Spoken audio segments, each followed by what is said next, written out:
chini ya katiba mpya. Mwanahabari wetu Francis Mtalaki amekuwa katika afisi za CIC na sasa tunaungana naye akiwa katika afisi zetu katikati mwa jiji ili aweze kutueleza zaidi. Mtalaki, basi tueleze hatma ya CIC ni ipi, na je, kuna mwelekeo wote ambao umetolewa? Na asante sana Mary Kulobi, ni kwamba naweza kudhibitisha kwamba nilikuwepo katika makao makuu ya CIC na nikaweza kushuhudia baadhi tu ya makamishna wakiweza kufunganya virago, na nikapata fursa ya kuweza kusema mawili matatu na mwenyekiti wa tume ya CIC, ambapo anaelezea kwamba baadhi ya mambo ambayo kisha taifa hili ni kwamba bunge ndio la kulaumiwa kwamba limeweza kuwafeli wa Kenya kuhusiana na hatma ya CIC kwa sasa.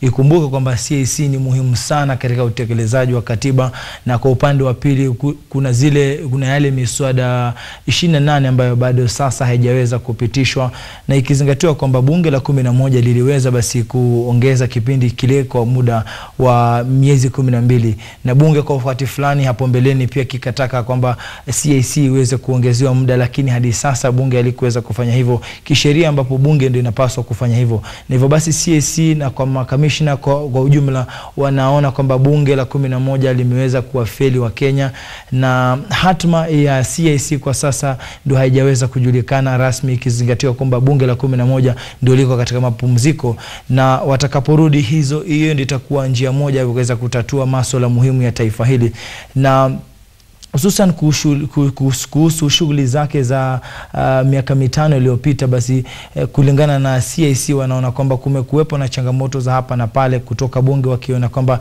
wakati mmoja wanapobanwa na sheria basi wameweza kuegemea ama kuweza kuwapigia shutuma wale makamishna wa CIC, na kwa ujumla pia wameweza kusema kwamba wameweza kuwaletea Wakenya matunda mengi kupitia labda ugatuzi, na kwa sasa ambapo zile miswada ambayo ndio zinaweza kujadiliwa bungeni na zingine zimeweza kujadiliwa, basi tu haya ni baadhi tu ya matunda. Wamesema baba wataondoka, lakini wamehisi kwamba kazi wameweza kuifanya jinsi ilivyostakiwa, na cha mwisho labda waliweza kuitaka bunge ni kusema kuweza kufafanua zaidi kuhusiana na shughuli hii ya utekelezaji wa katiba.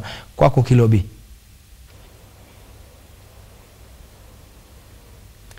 Naam, mtazamaji, huyu amekuwa ni Francis Mtalaki. Asante sana Mtalaki. Mtazamaji, ni taarifa ambayo wanaendelea kutuandalia na itakujia kwa ukamilifu katika taarifa zetu za habari zitakazofuatia.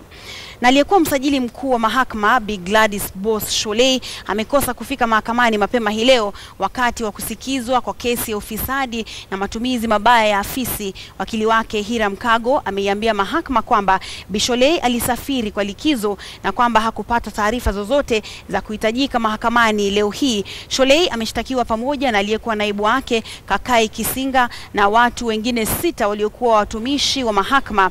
Bi Sholei sasa ametakiwa kufika mahakamani tarehe 12 mwezi ujao kujibu mashtaka. Aidha, washtakiwa wengine walikanusha mashtaka dhidi yao na kuachiliwa kwa dhamana ya shilingi milioni 1 kila mmoja na mdhamini wa kiasi sawa au pesa taslimu shilingi 300,000 kila mmoja. Hii ndio kesi ya pili inayomkumba Bi Sholei, ambaye vile vile anakumbwa na mashtaka kuhusu ujenzi wa makazi ya jaji mkuu.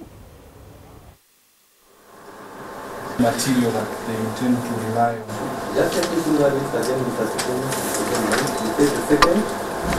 Your Honor, I appear for the 5th accused person, and I also hold brief. They have presented themselves on every occasion for that person. They'll be able to come here. These are all, especially A15, yes. A15, I believe, of 2015. Yes. And apart from the fact that they are not a flight risk for these courts, the fines. Okay. And I think which had been agreed upon, and I think it was a question of really just verifying someone. To bring the charges.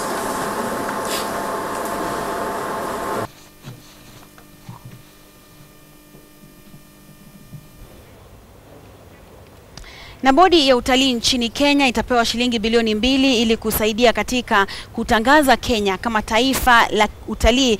Akizungumza mjini Mombasa katika dhifa iliyoandaliwa kumkaribisha kwenye wadhifa wake mpya, waziri wa utalii Najib Balala ametangaza hayo kando na mipango mingine ya kuboresha utalii humu nchini.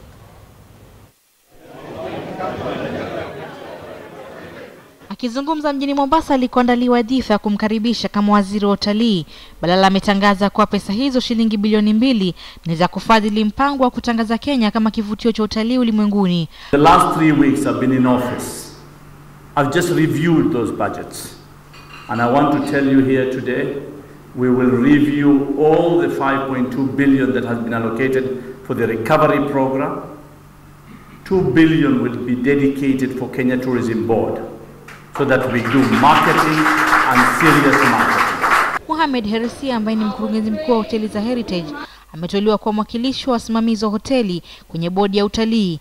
Aidha, Balala amesema kuwa ipo mipango ya kuhakikisha kuwa sekta ya utalii nchini Kenya imeimarika vilivyo kupitia kuimarishwa kwa miundo misingi katika miji ya kitalii nchini. Sometimes there is only one ferry working. When I came tonight, it took us 1.5 hours to cross, but on the island side, you can expect the people were waiting minimum 3 hours. Wizara ya utalii pia ikipanga kushirikiana na serikali za kaunti kuhakikisha kuwa utalii unaimarika kwa kuyatambua na kuyaboresha maeneo ya kitalii. 2 months ago presented a paper at the Jumuiya ya County in Diani, so we are working very closely. Recently I was also in Lamu, so we are very aware that we must work with the county government. Katika hafla hiyo washikadau wa utalii wametakiwa kujadiliana jinsi ya kupunguza ada za hoteli ambazo zinaonekana kuwa za juu, hivyo basi kuwa ghali kwa watalii hasa humu nchini. I've been to some hotels, beautiful hotels in the South Coast, but you are charging $250 a night for me as a local, and you have 10% occupancy rate, then there is a problem.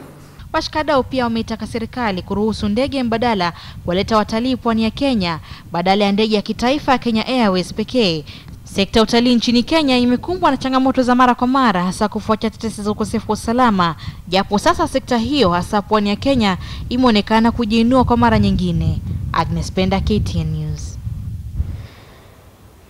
Na mtazamaji, asante sana kwa kuungana nasi kwa taarifa za mbiu ya KTN. Tunakomea hapa, lakini taarifa za leo mashinani tunaendelea nazo kwenye KTN News. Jina langu ni Mary Kilobi.